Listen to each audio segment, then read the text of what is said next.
Hey, what's up? Arky here again. Today I'm going to talk about the talent trees in Mists of Pandaria for Shamans. This is pretty old news. They haven't changed anything for nearly 2 months now, but I still want to talk about them because I want to cover everything they're changing to Shamans, starting with these talent trees. So here we go. I hope you enjoy. First of all, I see a lot of people complaining about this design, but to be honest, I think it's a really good design. It's a step forward. Basically what they're doing is providing you with a baseline spec containing all the cookie cutter talents, so you don't have to make the obvious decisions anymore. All the good old talents are provided to you for free.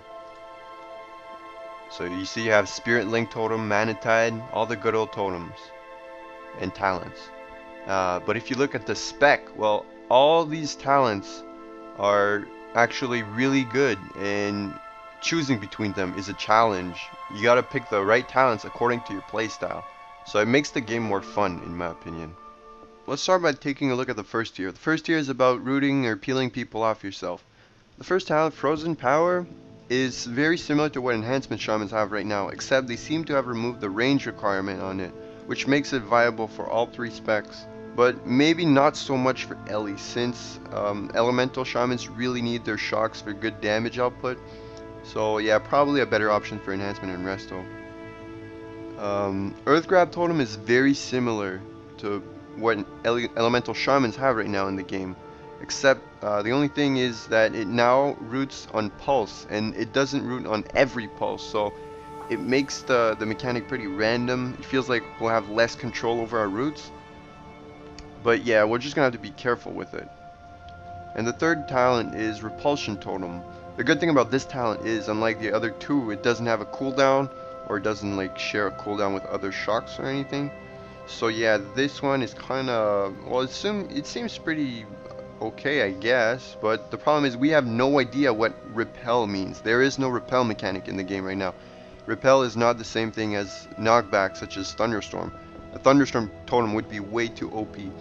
In fact, I honestly doubt Repulsion is even going to interrupt spellcasting, and I don't even know if it's going to be strong enough to knock people off edges. So I don't think Repulsion is going to be that amazing, but we'll have to wait and see. In my opinion, it's going to be closer to a snare effect. But overall, I'd say this tier is an amazing step forward for Resto. Resto doesn't have anything to peel off itself right now. It greatly relies on its teammate to land some heals when getting cleaved hard. But with these talents, Resto's going to be a lot better at dealing with pressure.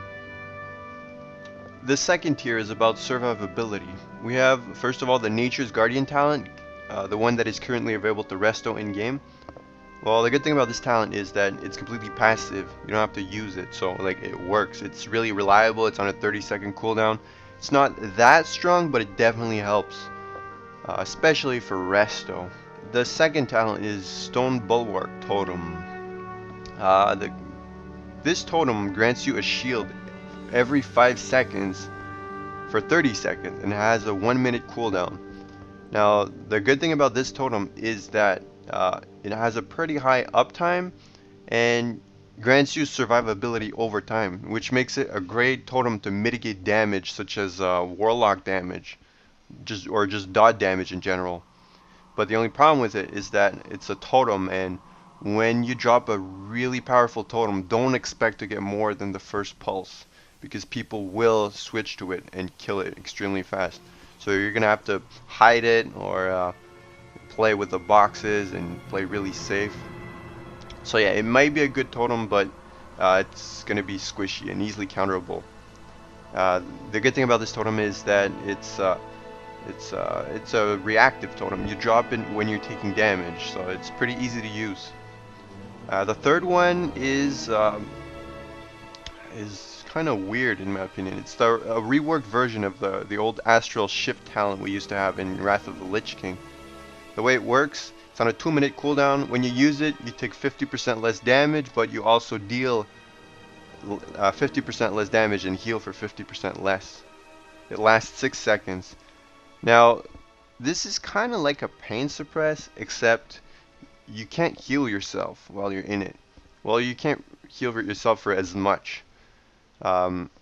The skill cap on this talent is pretty high because you have to use it proactively. You have to use it before the damage comes, because if you use it after, then it's completely useless. You're just preventing yourself from topping yourself. It's not helpful. So yeah, definitely a high skill cap here.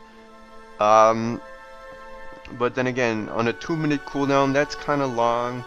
I don't think this is going to be the best talent, and also we don't know if it's going to be usable while stunned.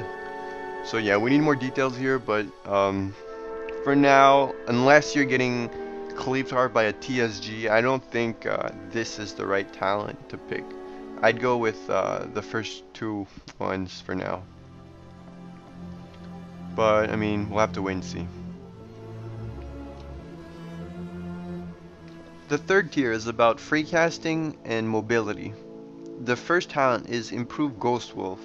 It turns your Ghost Wolf into a Freedom Wolf.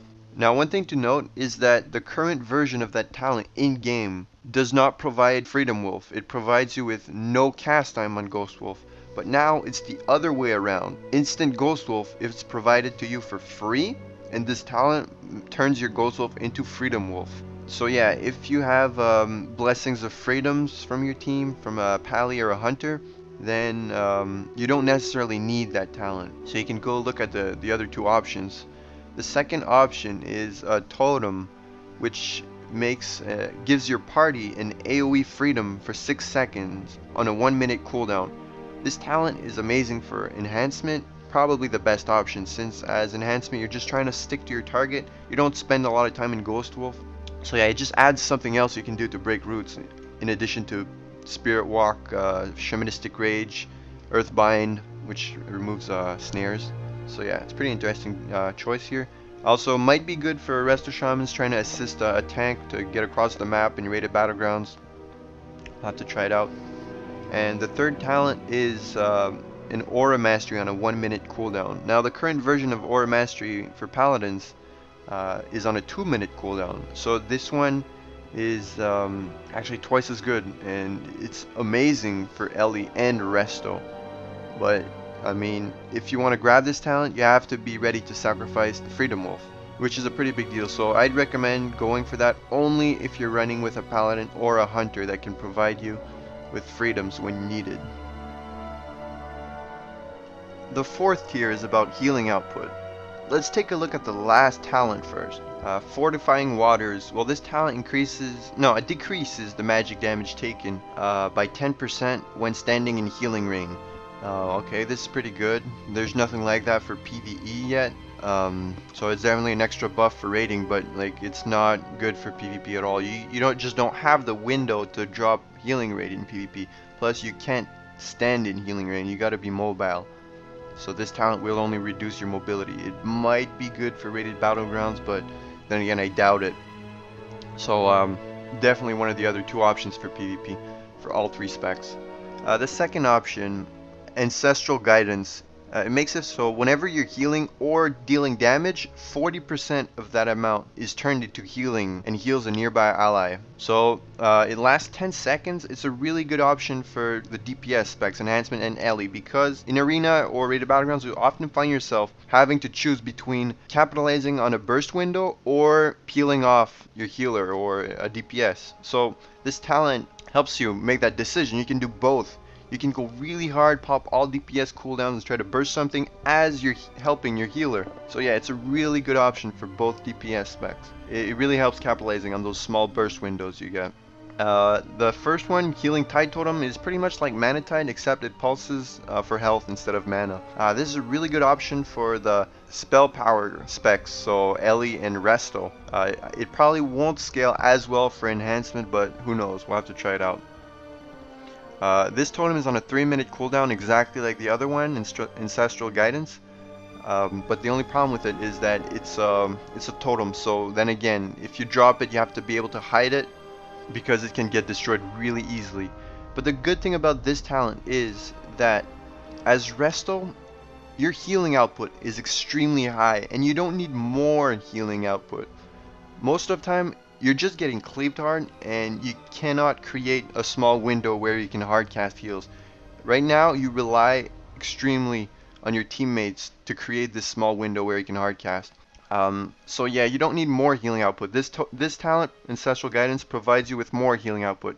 But Healing Tide Totem will provide with some sort of passive healing. You drop it and then you start running away, and it'll keep on healing you without forcing you to hard cast.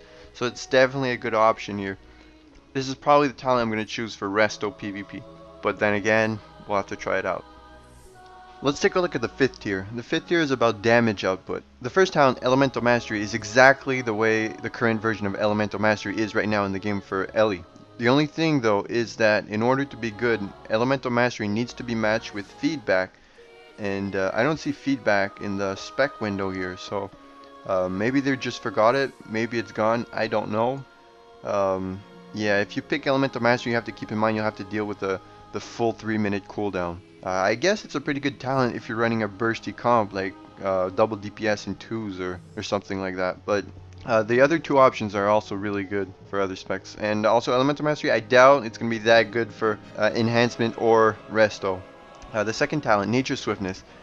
The really good thing here is that Nature Swiftness is on a 1-minute cooldown now.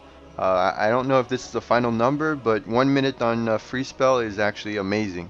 I remember reading a blue post about healing in Mists of Pandaria that said no one should really be able to burst down a healer. A healer should only really die if he's forced to make some mana inefficient decisions. So that change kind of goes into that direction, meaning shamans can Nature Swiftness every minute, but at the cost of a lot of mana, since Greater Healing Wave is not very mana efficient. Also, from a Ellie and enhancement point of view, this talent also grants 5% melee and spell haste. Maybe it's not so great for enhancement since haste isn't that great, plus Nature Swiftness is the same as Maelstrom Weapon, so you don't really need it as enhancement. But it's actually amazing for Ellie. You get a free Greater Healing Wave every minute. You can also use it for an extra Lightning Bolt at the end of your damage rotation. So yeah, it's definitely a really good choice, especially with a 5% melee haste. I remember reading that there's a possibility that the current version of Wrath of Air, which grants 5% haste, would be turned into a Nora. And I believe that if it's the case, then that 5% spell haste will also stack with that aura. But I mean, there's nothing that's been posted about that yet, so I can't tell for sure. And the last talent, Echo of Elements. Well, this talent has a chance of duplicating a healing spell or a damage spell. Then again, maybe not so great for enhancement, probably really good for Resto, and maybe decent for Ellie. We don't have any numbers here, but keep in mind the damage output of this talent will be similar to both of the other talents. So let's say an extra spell every minute plus 5% haste. That's probably gonna be like 30-second internal cooldown on the proc. And as Ellie, it's most likely gonna proc off a lightning bolt, so it's maybe not that great. Keep in mind, this isn't a replacement to the current Mastery Overload for Ellie. The Mastery Overload is still part of the game right here. So yeah, this talent, this tier probably isn't too friendly for enhancement. I'd say for enhancement, probably just go with Echo of Elements or Nature Swiftness. Who knows? But I mean, this tier is amazing for both Resto and Ellie. And the last tier is about managing your totems. It's a pretty fun tier. The first talent, Elemental Harmony, it lets you have more than one totem of the same element on the ground. This is actually a pretty cool talent. I mean, you can drop, let's say, your Stone Bulwark totem and protect it with a Stone Claw, or Tremor out of a Fear without actually getting rid of your totem, just to get the full benefit out of it. You can drop Healing Tide and Mana Tide at the same time. It's actually pretty cool. It's mainly a talent for your Earth totem. The second talent, Totemic Restoration. Okay, this is a pretty weird talent, because like it reduces the cooldown on your totems in proportion to the duration lost when they're destroyed by any source. So we don't have any numbers on the word in proportion. It might be extremely overpowered, it might be extremely useless. We don't know. If it's like 50%, then that's just overpowered, because you can like drop your Tremor, get the first Pulse out of Fear, recall it, and there you go. Your cooldown is cut by half. But it could be only like 10%, and then it would be pretty much useless. So yeah, we don't have any numbers on that. Can't tell if it's overpowered or useless. But my guess is it's probably going to be around 20%. And if that is the case, then this talent isn't a viable option. But we really need a number on it before we can tell. The last talent, Totemic Projection. Okay, this kind of seems like a PvE talent at first, but it might be fun for bursty 2 versus 2 fights or world PvP because you can actually drop some totems, like grounding totem for instance, and run around out of range of them, start fighting people, and you can recall that grounding to you when you need it without triggering the cooldown on your grounding totem, giving you 2 grounding totems. So yeah, for short fights, short bursty fights, or maybe duels, that talent might be actually fun and useful. But for longer fights, probably not. It's probably more a PvE talent. So yeah, I hope you enjoyed this preview of the current version of the Mists of Pandaria talents for Shamans. I'm going to be making more videos as they change stuff, so you can follow the beta changes from my channel. I'm also going to be commenting on all the changes. And overall, I think this whole new talent system is going to give Blizzard more flexibility to balance specific aspects of the game, specific specs for specific situations, like PvE versus PvP, without affecting the rest of the game. So in the end, I think the game is only going to get better. Thanks a lot for watching, and feel free to subscribe for more.